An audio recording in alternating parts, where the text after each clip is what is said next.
começamos esta segunda parte do Madeira Viva a falar de números alarmantes. A nossa ilha está na ribalta não pela melhor razão. Parece que o índice de violência contra as mulheres é muito elevado, é o mais elevado aqui em termos territoriais do nosso país. A nossa eurodeputada Liliana Rodrigues não ficou indiferente a estes resultados e reuniu um grupo de trabalho para tentar analisar a nossa situação aqui. É exatamente com ela que eu vou falar, mas também gostava de saber a sua opinião. Acha que isto é uma questão cultural? O que é que se passa na nossa sociedade para tanto falarmos da prevenção da violência, mas ainda existir? Ligue para o 291-709-133. Também queremos que seja uma parte ativa desta nossa conversa. Muito obrigada à nossa convidada pela presença, que tem feito um excelente trabalho. Antes de mais, parabéns por nos representar tão bem em termos internacionais, por dar voz a estas questões e por conseguir trazer um grupo de trabalho aqui à nossa ilha, não é? E já agora, como é que foi este encontro, que já aconteceu a partir do dia 30, tiveram aqui os restantes elementos? Esta já é a segunda comissão que traga à Madeira. A primeira foi em 2015, que era a Comissão do Desenvolvimento Regional. Mais 3 irão se deslocar a Portugal, não sei se forçosamente à Madeira. Portanto, serão 5 comissões que trago a Portugal. Esta teve a particularidade, a Comissão dos Direitos das Mulheres, de vir numa altura em que há o debate quase que público sobre as questões da violência de género. No meu caso, o que eu trabalhei essencialmente os dados foram os dados da violência doméstica na Madeira em 2015. Ainda estou a trabalhar os dados de 2016, mas de facto os primeiros resultados não são nada favoráveis à nossa região, infelizmente.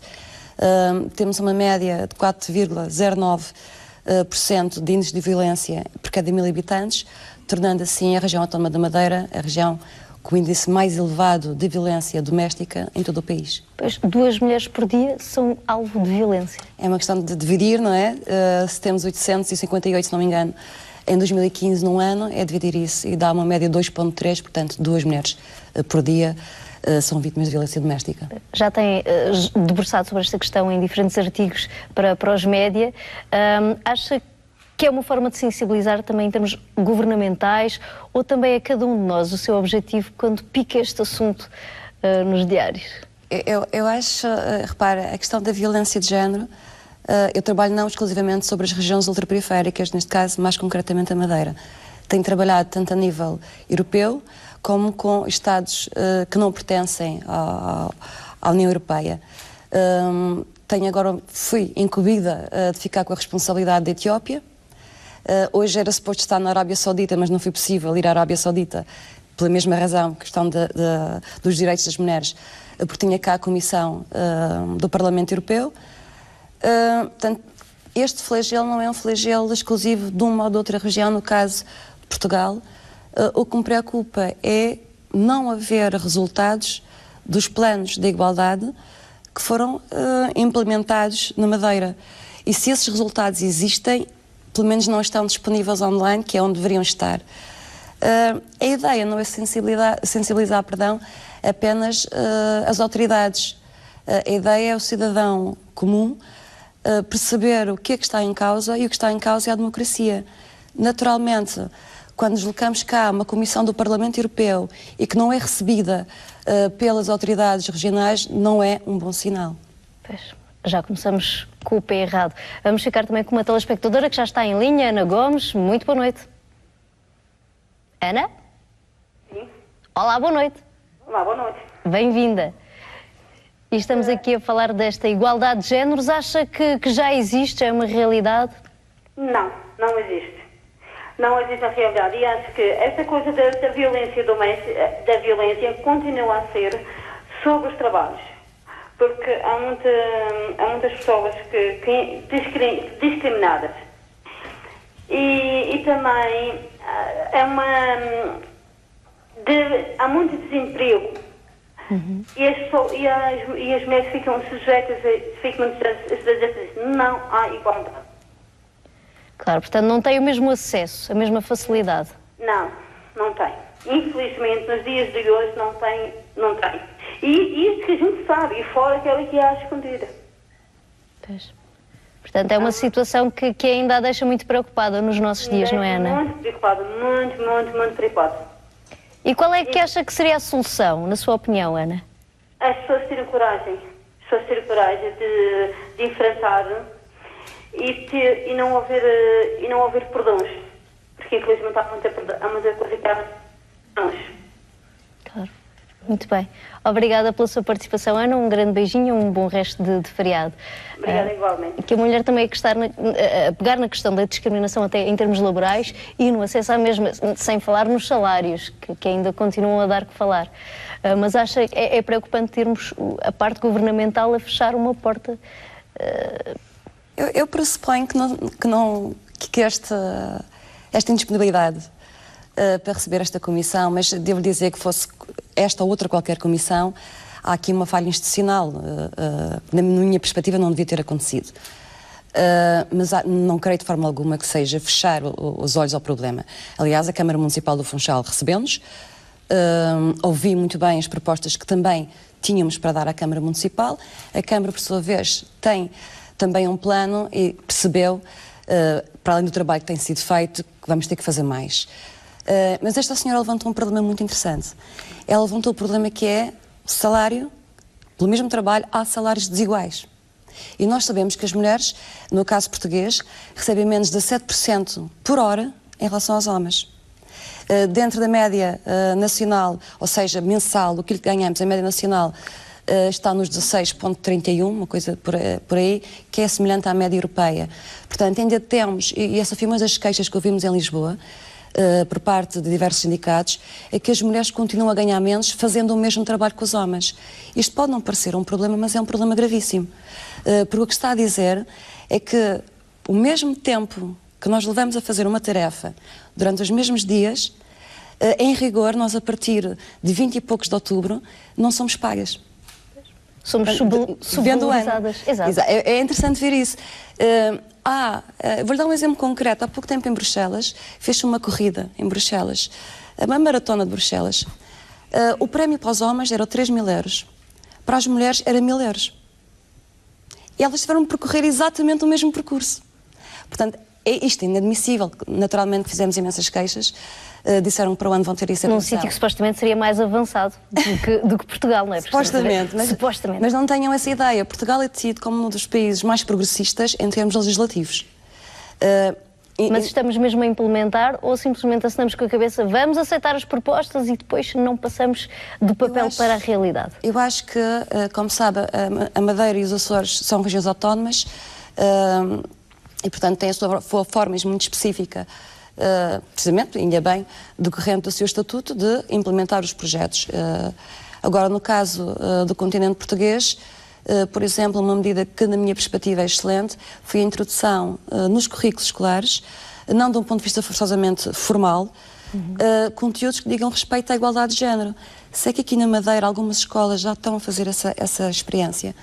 Por exemplo, a Escola do Garachico tem um projeto muito interessante sobre isso e que inicia-se desde a mais tenra idade.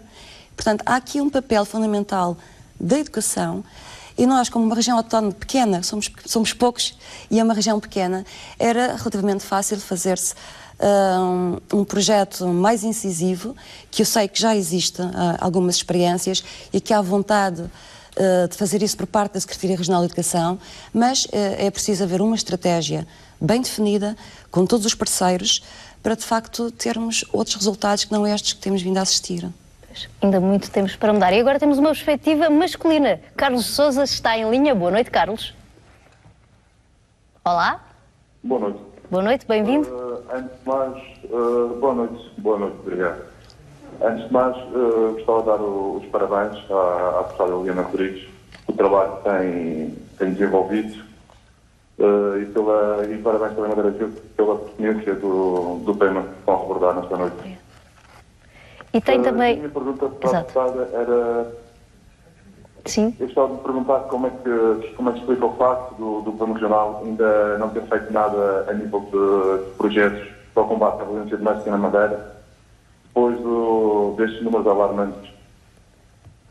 Pois, exato, já estávamos a falar um pouco por aí, mas já vamos aprofundar mais a questão, Carlos. E já agora, o que é que achava que poderia ser feito? Agora, numa perspectiva masculina. Olá, Carlos? Acho que tenho que começar também... Estou? Sim, estamos a ouvir. Acho que tudo tem que começar também um pouco pela parte da educação Acho que passa muito pela educação que temos de casa e por ação de sensibilização nas escolas e mudar um bocadinho os paradigmas. Exato. Começar pelos pilares. Que temos das mulheres também. É isso. Muito obrigada então, um bom resto de noite e agradeço mais uma vez a participação, Bem-aja. Mais uma pessoa a congratular o seu trabalho, não passa despercebido aos olhares, está longe, mas está perto ao mesmo tempo. Eu agradeço. Novamente, uma preocupação de um telespectador, de se calhar a parte regional, como dizia, que tem diferentes dinâmicas, como é que vamos conseguir implementar aqui desta forma, não é? Eu acho duas coisas. Eu acho que, primeiro, quem deve explicar porque é que não recebeu esta comissão é o próprio Governo Regional, da sua indisponibilidade em se reunir com esta comissão. Digamos que eram 7 deputados, que já é uma comitiva relativamente grande, 5 países diferentes, e era importante, de facto, nós ouvirmos a perspectiva do Governo. Em relação à segunda coisa que eu acho, é que, de facto, a educação é um pilar fundamental. Para isso, como lhe disse há pouco, é preciso reunir todos os parceiros sociais, inclusive é preciso falar com as ONGs. As associações fazem trabalhos espantosos. Tivemos reunidos com a Mar, tivemos reunidos com a presença feminina, tivemos reunidos com o Ninho em Lisboa, portanto, tivemos reunidos com imensas associações, mas também com sindicatos. E, portanto, tem que haver uma estratégia. Nós temos realmente 2 planos para a igualdade, um plano para a igualdade, perdão, por parte do Governo Regional e um plano para a igualdade na Câmara Municipal. Depois temos um Conselho para a Igualdade e o que eu me pergunto é, precisamos de tantos planos? Porquê é que não fazemos um plano intermunicipal, por exemplo? Seria uma das possibilidades. Porquê é que não se foi buscar dinheiro europeu? Temos cerca de 800 milhões de euros disponíveis até 2020, portanto, 2014, 2020. Fomos buscar esse dinheiro? Não fomos. A formação. Qual é a formação que está a ser dada, por exemplo, aos agentes PSP, aos agentes policiais, a PSP, ou a GNR, os juízes? Tivemos aquele problema que, na verdade, já tinha sido decidido em primeira instância, não é? Daquele acórdão da relação do Porto. O que é que está aqui a faltar? O que é que está a falhar? Existem programas neste momento abertos, precisamente no programa Justiça, mas também para a Cidadania. São 2 programas diferentes. Fomos lá buscar esse dinheiro? São as minhas perguntas. Por que não rentabilizar? E agora vamos ficar com mais uma telespectadora, Fátima Nunes. Boa noite. Boa noite. Bem-vinda, Fátima. Olá, boa noite. Portanto, a minha opinião sobre a violência doméstica talvez seja um pouco a culpa do Governo. Até aí eu concordo. Mas também eu acho que as mulheres atualmente, quase todas têm um emprego, estão empregadas, portanto somos independentes e não devíamos estar, portanto, sujeitas à violência doméstica. Quando os homens começam a agir, por exemplo, acho que deveríamos ser mais fortes e não deixar sermos mulheres mais independentes. Exato. Não cair no silêncio, como dizia uma telespectadora há pouco, não é? Sim, não cair no silêncio. É assim, as mulheres agora têm mais habilitações, quase todas têm um trabalho, desempenham cargos altos na sociedade, como chefias de departamentos, entre outras coisas. E eu acho que nós mulheres deveríamos de reagir e não estarmos tão dependentes dos homens, estarmos sujeitas à violência. Porquê? Se nós ganhamos, se temos um ordenado, se somos capazes de sobreviver, de criar filhos. Exato. Eu acho que isso também tem de depender um pouco das mulheres. As mulheres, eu acho que, vá lá, usando o português, as mulheres têm que ser mais espertas. É isso. E também não estar só à espera... Deixar-se ficar. Exato, se deixar-se ficar. Não há razões para isso. Exato, antigamente é que as mulheres não trabalham, sujeitavam-se. Antigamente estavam à espera dos maridos para chegarem com um ordenado. Hoje em dia não. Vivemos numa sociedade totalmente diferente. Somos capazes de tudo. Muito obrigada pela sua participação. Exato, temos que ser mais proativas. Desculpa, é que as mulheres também às vezes são um pouco culpadas. Pois, Obrigada, baixamos os braços. boa noite. Obrigada, um bom resto de noite. Portanto, aqui a Fátima a dizer que nós temos que ser proativas, não é deixar-se levar, se bem que aquela situação do tribunal pregou uma partida, uma mulher vítima de violência e depois Exatamente. deu o que deu. Eu acho que é preciso dizer também uma coisa, é que a culpa da violência doméstica não é do governo. Claro. A culpa da violência doméstica é daqueles que exercem a violência sobre as mulheres. Portanto, Não, a questão é mais as parcerias e as propostas que podem nesse ser aspecto, apresentadas. sim, teria que Pronto. concordar que há responsabilidades políticas, há responsabilidades na gestão deste problema e na resolução do problema, que é uma coisa diferente. Agora também é preciso ver que a maior parte das mulheres são mulheres com 41 anos, é a média, muitas delas desempregadas, ou muitas delas dependentes do marido ou do companheiro do ponto de vista económico. Também é preciso nós percebermos que durante a crise, quem mais sofreu com essa crise, claro que não foi exclusivamente as mulheres, mas a taxa de desemprego feminino disparou. Novamente a tal discriminação. Exatamente, portanto, disparou imenso o desemprego feminino. E o que é que aconteceu na altura? É que os salários baixaram. E agora é mais visível novamente essa dependência, porque os salários, neste caso, daqueles que, dos homens em geral, subiram, mas também das mulheres, mas as que estavam desempregadas ou que têm alguma dependência económica dos companheiros ou dos maridos, continuam, de facto, a receberem da pior maneira possível, digamos, a agressão, e a agressão aqui, quando se fala de violência doméstica, não é apenas a física. Há a violência psicológica. Nós temos casos, tivemos um caso terrível na Madeira, foi de uma advogada que foi morta pelo ex-companheiro e, portanto, aqui podemos dizer, era uma mulher independente economicamente, portanto, não é o único fator, mas é um fator determinante. E 85% das mulheres que são vítimas de violência, aqui na região, são de facto mulheres, o que significa que também existem homens que são vítimas de violência doméstica. Queria ainda também, referir exato, que em termos de dados europeus, também isso não abona a favor da Europa. 1 em cada 3 mulheres sofre de algum tipo de violência. E, portanto, são dados alarmantes. E temos outros tipos de violência. Que não... E quase que dava uma parte hoje, mas o nosso tempo já lá foi. Mas há outro tipo de violência que eu queria chamar a atenção, que é a mutilação genital feminina, que é muito pouco falado na Madeira. E, portanto, Portugal é um país que tem que ter algum cuidado, tem um plano específico que está a funcionar relativamente bem, mas para ter uma ideia, este ano já há 50 casos de mutilação genital feminina. Pois, muitos jovens que também vêm para cá, de outros países, mas deveríamos normalmente da Guiné. E Senegal também é Sim, ainda alguns Senegal, casos, exato, infelizmente. exato. Liana, grata pela sua presença e pelo seu trabalho em nos representar e esperamos que da próxima vez que sente aqui connosco, seja que as propostas tenham sido abordadas.